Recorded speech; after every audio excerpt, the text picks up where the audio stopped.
पाठ शुरू होता है जब मतलब वानर राज सुग्रीव अपनी सारी वानर सेना को आज्ञा देते हैं कि जाओ सीता जी की खोज करके लाओ। तो पूरी वानर सेना समुद्र के तट पर पहुंच जाती है और कोई समुद्र पार उनको पता चल जाता है कि समुद्र के पार श्री सीता जी हैंगी जो रावण ने बंदी बना रखी हैं। तो सभी वानर सेना में जितने भी वानर भालू होते हैं समुद्र पार जाने में सभी अपनी असमर्थता दिखा देते हैं कि भैया हम नहीं जा पाएंगे।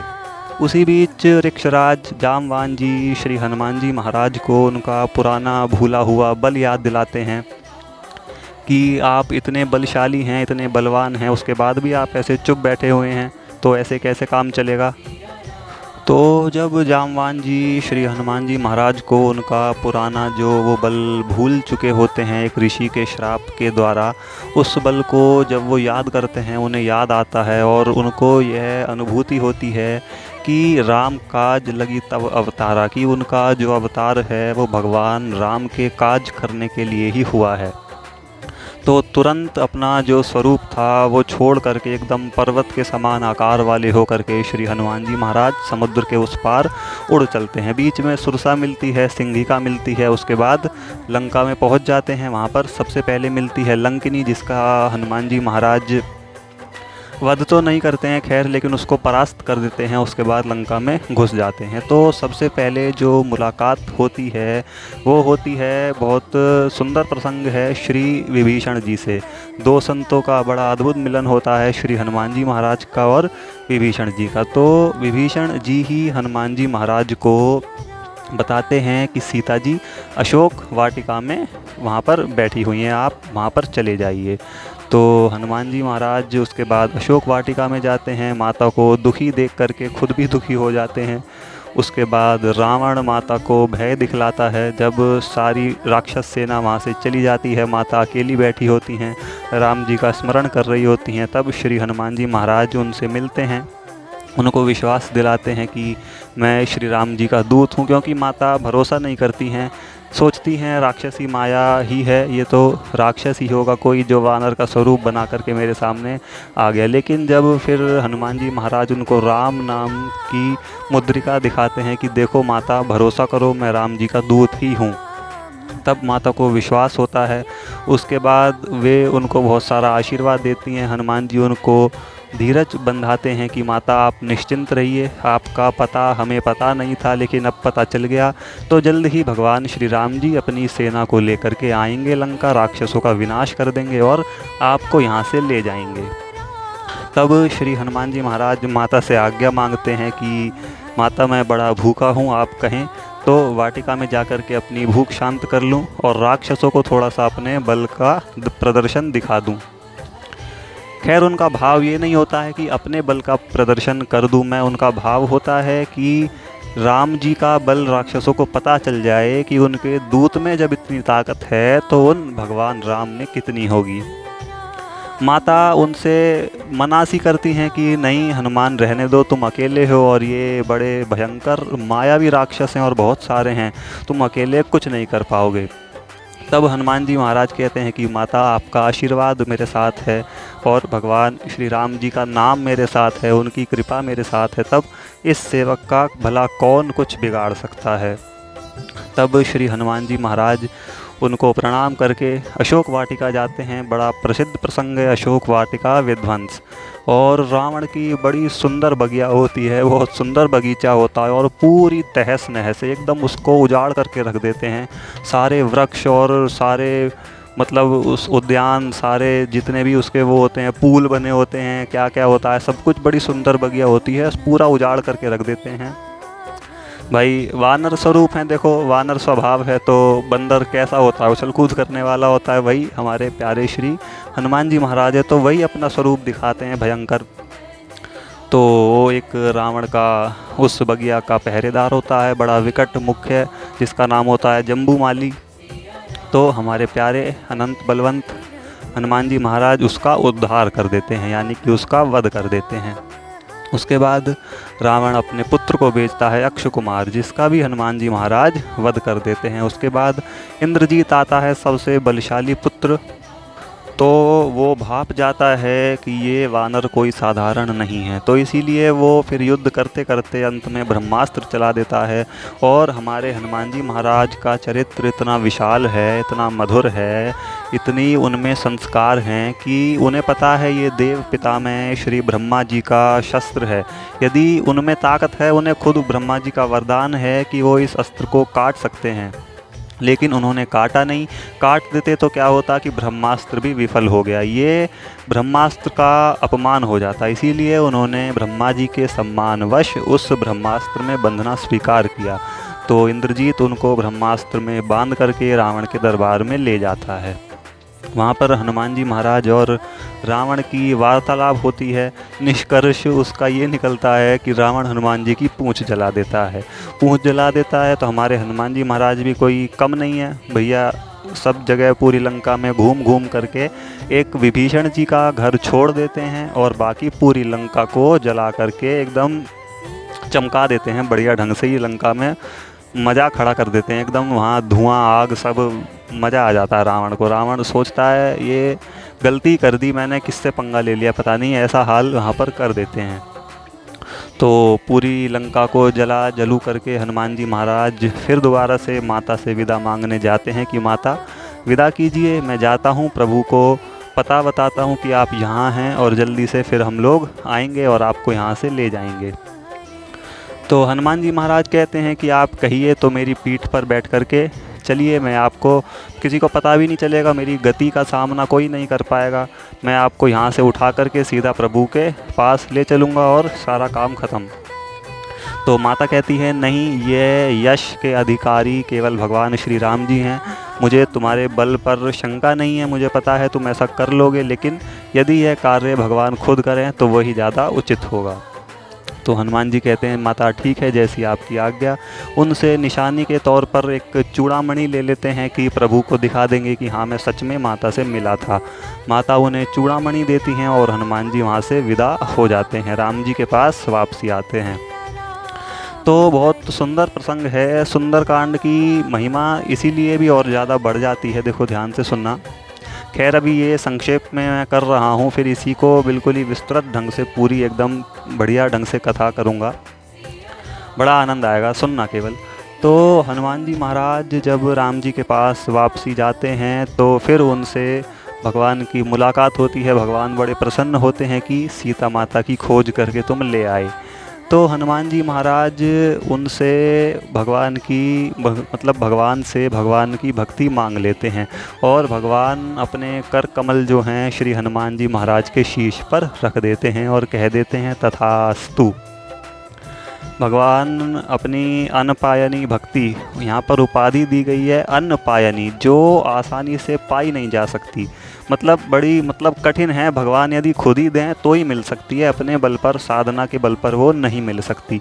नाथ भगति अति सुखदायनी, देहु कृपा करी अन्नपायनी, मुझे कृपा करके आप अपनी वो अन्नपायनी भक्ति दे दीजिए। भगवान एवमस्तु कर देते हैं और हनुमान जी महाराज को भगवान की भक्ति मिल जाती है।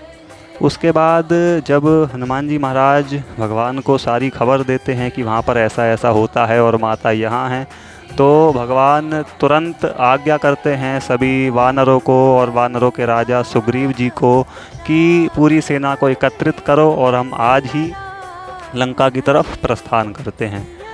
तो यहाँ की बात तो ये रही। उधर लंका में क्या हो रहा है कि विभीषण जी रावण को खूब समझाते हैं कि भाई मान जाए, ऐसा मत कर, ये गलत बात है, ऐसा मत करो, मान जाओ, सुधर जाओ, बुद्धि सुधार लो, भगवान को समर्पित हो जाओ और उनकी पत्नी देवी श्री सीता जी को उनको सौंप दो, उनके चरणों के आश्रित हो जाओ, शरणागत हो जाओ। इस तरह की बातें, भाई देखो वो संत हैं तो संत तो ऐसी बात करेगा भगवान पे समर्पित होने की, भगवान की भक्ति वाली। इस तरह की बातें विभीषण जी रावण से करते हैं, लेकिन रावण जो है उल्टा उन्हें ही गलत बता करके लंका से बाहर निकाल देता है और कहता है कि जाओ तुम अपने उसी राम के पास जाओ, यहाँ तुम्हारी कोई ज़रूरत नहीं है। तो ये बड़ा प्रसिद्ध प्रसंग है और बहुत ज़्यादा विख्यात है, जिसका नाम है विभीषण शरणागति। बहुत ज़्यादा भाव विभोर कर देने वाला प्रसंग है कि कैसे भगवान एक शरणागत राक्षस को भी क्या क्या प्रदान कर देते हैं। मतलब जब प्रसंग आएगा विस्तृत तब आपको बताऊंगा मैं ढंग से। तो उसके बाद रावण उन्हें बाहर निकाल देता है, विभीषण जी वहाँ से निकल जाते हैं और भगवान के शरणागत हो जाते हैं। तो इस प्रसंग का नाम है विभीषण शरणागति। उसके बाद जब विभीषण जी भगवान के पास पहुँचते हैं तो भगवान उनका लंकेश कह कर के स्वागत करते हैं और रावण को मारने से पहले ही उनका लंका के राजा के तौर पर राज्याभिषेक कर देते हैं समुद्र के जल से, कि आप लंका के भावी राजा होंगे, यानी कि रावण की मृत्यु के पश्चात। उसके बाद भगवान समुद्र तट पर पहुंचते हैं और समुद्र से प्रार्थना करते हैं 3 दिन तक कि भैया हमें रास्ता दे दो, हमें उस पार जाना है। समुद्र विनती नहीं सुनता, भगवान को क्रोध आ जाता है, भगवान अपना धनुष बाण मंगाते हैं। इतने में ही समुद्र प्रकट हो जाता है और भगवान को एक युक्ति बताता है, भगवान को प्रणाम करता है, उनका गुणगान करता है और क्षमा मांगता है। फिर भगवान को एक युक्ति बताता है कि प्रभु आप नल नील के द्वारा समुद्र पर सेतु बंधवा लीजिए, पत्थर नहीं डूबेंगे, आपका नाम उन पर लिखा जाएगा और पत्थर तैर जाएंगे। भगवान कहते हैं ठीक है। तो बस फिर उसके बाद सुंदरकांड का प्रसंग इतना ही है। सुंदरकांड की कथा यहीं तक ही है। इस कथा की इतनी विचित्र महिमा क्यों है? सुंदरकांड मतलब बड़ी विचित्र महिमा है, बहुत ही अद्भुत महिमा है। वो क्यों है? ये भगवान श्री सीताराम जी को भी प्रिय है और श्री हनुमान जी महाराज को भी बहुत प्रिय है। भगवान को तो इसीलिए प्रिय है क्योंकि देखो लीला में ही सही, लेकिन भगवान दुखी थे कि सीता कहाँ है, मिल नहीं रही है। तो भगवान के इस दुख का निवारण किस में हुआ? सुंदरकांड में हुआ। और लीला में ही सही भगवती माता श्री सीता जी भी दुखी थी। तो और कि मतलब मैं यहाँ हूँ, क्या पता प्रभु को पता चल पाए या ना चल पाए, उन तक खबर कैसे पहुँचेगी, पहुँच भी जाएगी तो वो लंका कैसे आएंगे। तो इन सब चीज़ों का भी निवारण कैसे हुआ? सीता जी के दुख का भी निवारण किस में हुआ? सुंदरकांड के प्रसंग में। तो भगवान को भी अपने दुख से मुक्ति मिली सुंदरकांड में और भगवती को भी अपने दुख से मुक्ति मिली सुंदरकांड में। खैर भगवान कभी दुखी नहीं होते हैं, लेकिन लीला ही थी उसमें दुखी थे। तो जब लीला ही थी दुखी थे तो उसका निवारण भी होगा, वो किस में हुआ? सुंदरकांड में। और इसका निवारण किसने किया? श्री हनुमान जी महाराज ने। हनुमान जी महाराज कौन हैं? भगवान के पुत्र हैं। और श्री सुंदरकांड जी का पाठ जो है वो हनुमान जी महाराज का चरित्र है, हनुमान जी महाराज की कथा है। ये मुख्य पात्र इसके जो हैं वो श्री हनुमान जी महाराज हैं। तो भगवान को ये इसीलिए प्रिय है कि एक तो उनके दुखों का निवारण हुआ और दूसरी बात देखो अपने बच्चे की तारीफ़ किसे पसंद नहीं होती? हनुमान जी महाराज उनके पुत्र हैं, जो तब ये उनके पुत्र की कथा है, ये हनुमान जी महाराज की कथा है, इसीलिए भगवान को बहुत ज़्यादा प्रिय है।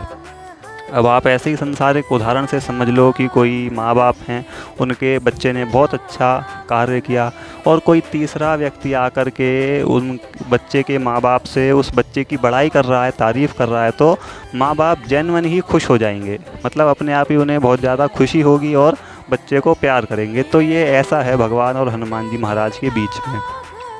और श्री हनुमान जी महाराज को क्यों प्रिय है? क्योंकि भगवान का दुख निवारण करने के लिए वो माध्यम बने। उन्हें इस बात की खुशी है, इस बात का उन्हें एक तरीके से आनंद है कि यहाँ पर ये भाव नहीं है कि हनुमान जी महाराज ने भगवान का दुख कम किया, वो तो किया ही, लेकिन केवल लीला के तौर पर वो माध्यम बनाए गए, ये वो बात जानते हैं। इसीलिए हनुमान जी महाराज को भी ये प्रसंग बहुत ज़्यादा प्रिय है।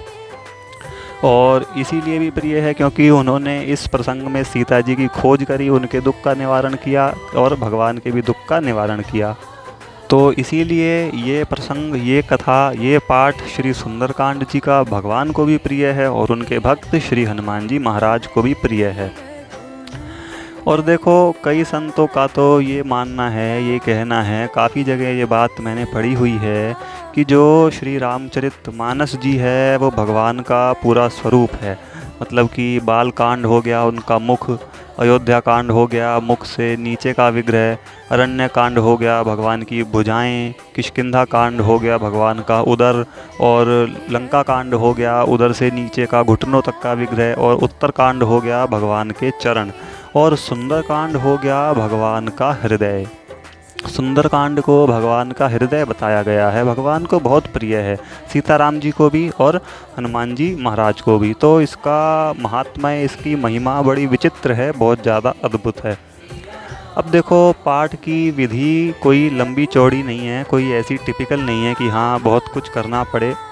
केवल विशेषतः तो ये पाठ मंगलवार और शनिवार के दिन किया जाता है, लेकिन यदि रोज़ भी किया जाए तो भी कोई बुराई नहीं है। भगवान का चरित्र तो जितना किया जाए उतना कम है। और देखो, हनुमान जी को इस बात से भी ये बहुत प्रिय है क्योंकि इसमें सीताराम जी का चरित्र है, और हनुमान जी रामचरित्र सुनिबे को रसिया, वो भगवान के चरित्र सुनने के रसिया हैं। और इसमें मुख्य पात्र में श्री हनुमान जी महाराज ही हैं, इसलिए वो बड़े प्रसन्न होते हैं सुंदरकांड के पाठ से। तो विधि में कुछ नहीं है, केवल भगवान श्री सीताराम जी का सच्चे मन से, श्रद्धा विश्वास से उनका स्मरण, और हनुमान जी महाराज के आगे घी का दीपक जला करके अच्छा यही रहता है कि शाम के समय में ये पाठ किया जाए। मंगलवार और शनिवार के दिन तो बहुत ज़्यादा शुभ माना जाता है, रोज़ भी किया जाए तो भी कोई बुराई है नहीं।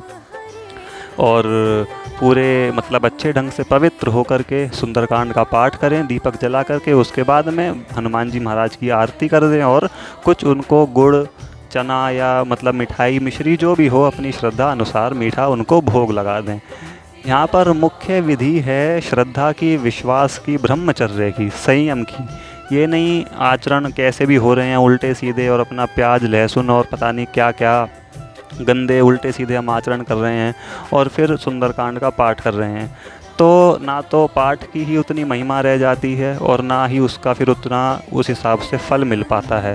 तो पूरा यदि श्रद्धा, विश्वास और सही आचरणों के साथ ब्रह्मचर्य, संयम से सुंदरकांड का पाठ किया जाए तो बहुत जल्दी श्री हनुमान जी महाराज और भगवान सीताराम जी की प्रसन्नता उस साधक को, उस करने वाले भक्त को मिल जाती है।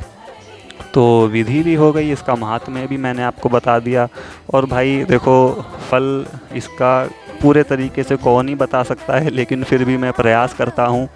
इसके फल में काफ़ी सारी बातें हैं कि यदि मुकदमा चल रहा हो तो सुंदरकांड का पाठ करो, उसमें मतलब सही हो तो विजय होगी।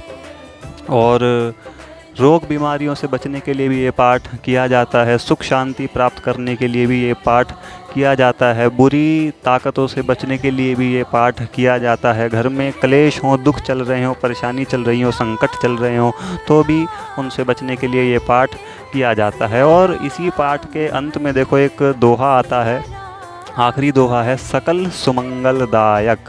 ये पाठ सकल सुमंगल देता है, यानी कि सभी अमंगलों का नाश कर देता है और सभी सुमंगलों को प्रदान कर देता है, दे देता है। भैया देखो, फल तो जितना कहा जाए उतना कम है। ऐसा कुछ नहीं बचता जो सुंदरकांड का पाठ करने वाले को ना मिले, और ऐसा कोई भी अमंगल, कोई भी परेशानी, संकट, विपदा, व्याधि आदि कुछ भी मान लो आप, किसी भी तरह की कोई भी A to Z संसारिक परेशानी कोई भी ऐसी नहीं बचती जो उस साधक के पास भी आ पाए। इतनी ताकत ही नहीं बचती कि कोई भी ग्रह, कुंडली और मतलब जितने भी कुंडली के बुरे दोष होते हैं उन सब भी एक बार को तो अपने प्रभाव को निष्फल कर देते हैं। सुंदरकांड पाठ की इतनी बड़ी महिमा है, विचित्र महिमा है। तो उन्हीं की प्रेरणा से, उन्हीं की कृपा से ये मैंने आपको संक्षेप वर्णन दिया है। ये पाठ, ये कथा शुरू करने जा रहा हूँ बड़े विस्तृत ढंग से, मतलब कि बिल्कुल आपको आनंद आएगा। एक एक चौपाई का बहुत सुंदर अर्थ बताऊँगा, बहुत अच्छे ढंग से बताऊँगा। प्रयास करूँगा कि मतलब पूरी सावधानी से और अच्छे तरीके से इस पाठ का अर्थ बता सकूँ, इस पाठ का भावार्थ बता सकूँ। बोलो श्री सीताराम भगवान की जय।